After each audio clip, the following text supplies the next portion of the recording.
Ibu Bapak Saudara semua, selamat bertemu lagi dalam Renungan Online. Saya Pendeta Ferdi dari GKI. Tema renungan ini, carilah dahulu kerajaan Allah dan kebenarannya.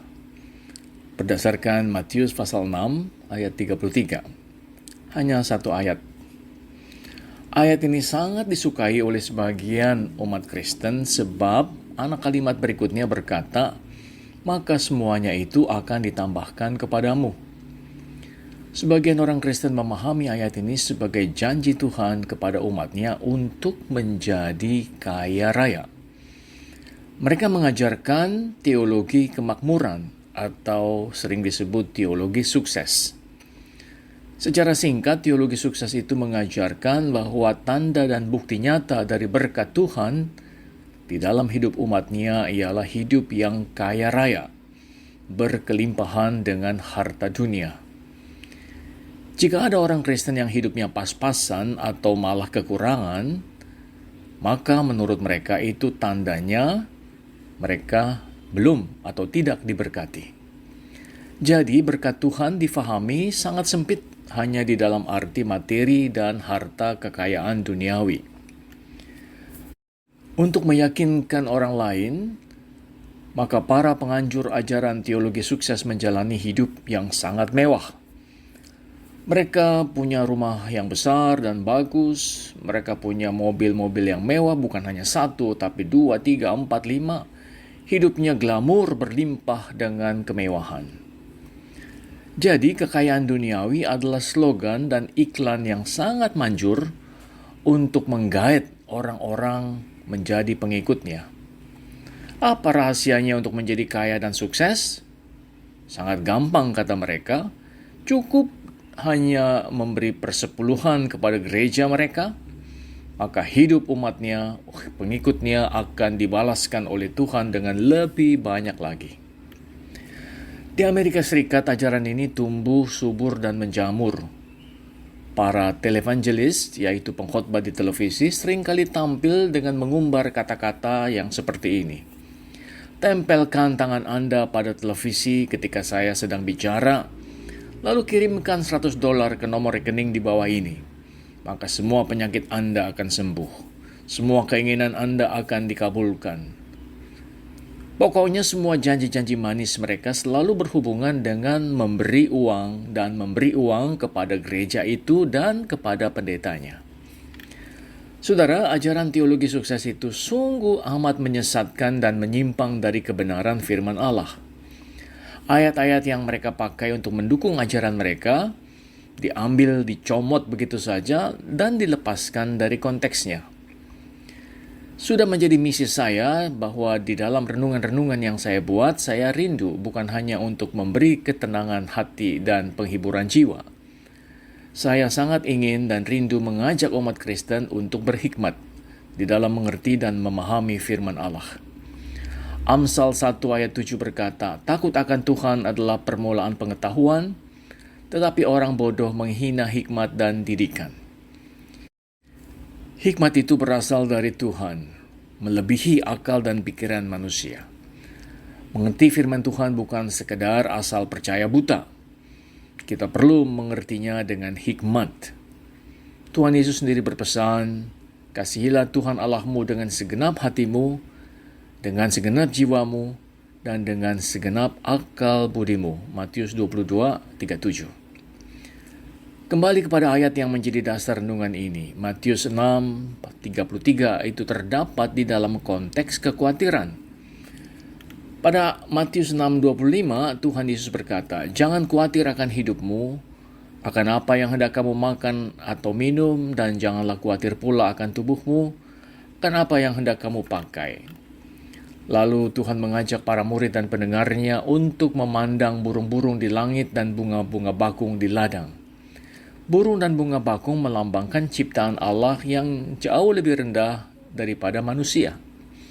Namun mereka dipelihara oleh Sang Khalik dengan setia. Jadi seharusnya manusia hidupnya jauh lebih baik dibandingkan dengan makhluk-makhluk ciptaan yang lain itu. Lantas pada ayat 31, Tuhan Yesus mengulangi tema utama dari pengajaran yang dia berikan. Sebab itu janganlah kamu khawatir dan berkata, apakah yang akan kami makan, apakah yang akan kami minum, apakah yang akan kami pakai. Semua itu dicari bangsa-bangsa yang tidak mengenal Allah. Akan tetapi Bapamu yang di surga tahu bahwa kamu memerlukan semuanya itu.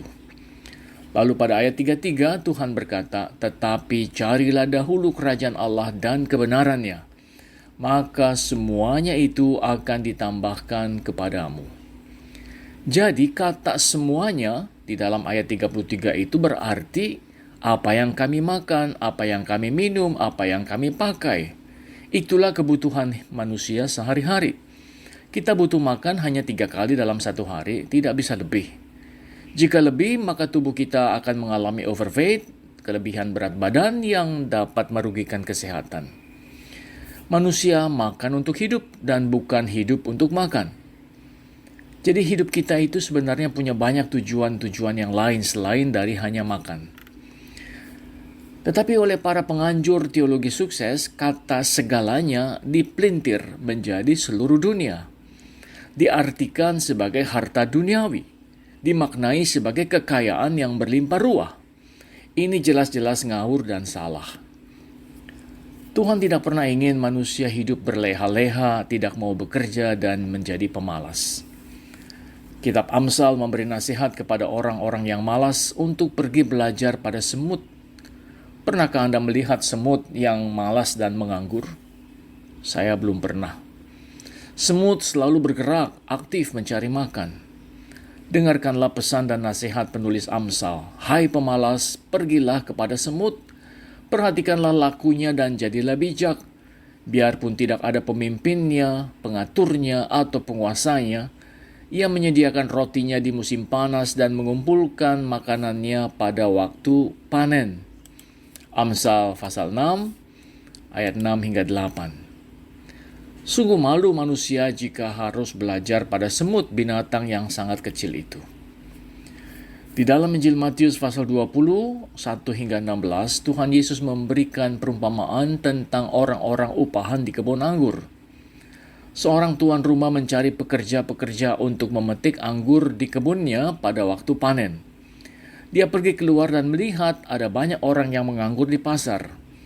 Lantas mereka dipanggil, disuruhnya bekerja dan dijanjikan upah yang wajar. Perumpamaan ini memiliki beberapa arti yang sangat kaya dan dalam. Salah satunya adalah Tuhan ingin agar umatnya giat bekerja dan tidak hidup berleha-leha bermalas-malasan. Rasul Paulus bersikap lebih tegas lagi. Di dalam suratnya kepada jemaat Tesalonika yang kedua, Paulus berpesan begini, jika seorang tidak mau bekerja, janganlah dia makan. Kami katakan ini karena kami mendengar bahwa ada orang yang tidak tertib hidupnya dan tidak bekerja, melainkan sibuk dengan hal-hal yang tidak berguna. 2 Tesalonika 3, 10 dan 11.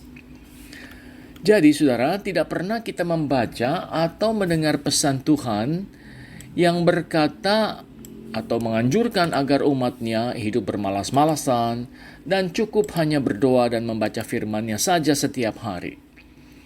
Paulus di samping memberitakan Injil, pergi berkeliling, juga mencari nafkah sendiri dengan menjadi penjual kemah. Jadi etika Kristen mengajarkan kepada kita sebagai umat Kristus agar memakai segala talenta yang sudah Tuhan berikan, menggunakan, mengerahkan semua kemampuan, tenaga, kekuatan kita untuk mengusahakan kehidupan yang lebih baik lagi. Tentu tidak semua orang bekerja demi uang. Seorang psikolog asal Amerika Serikat, namanya Abraham Maslow, dia pernah membuat sebuah skema kebutuhan hidup manusia, mulai dari yang paling rendah sampai yang paling tinggi. Manusia butuh makan minum, butuh rasa aman, perlu merasa diterima, dikasihi, diampuni, diakui kehadirannya, karyanya, prestasinya, sampai yang paling luhur. Itu adalah kebutuhan aktualisasi diri, atau di dalam bahasa Inggris, self-actualization.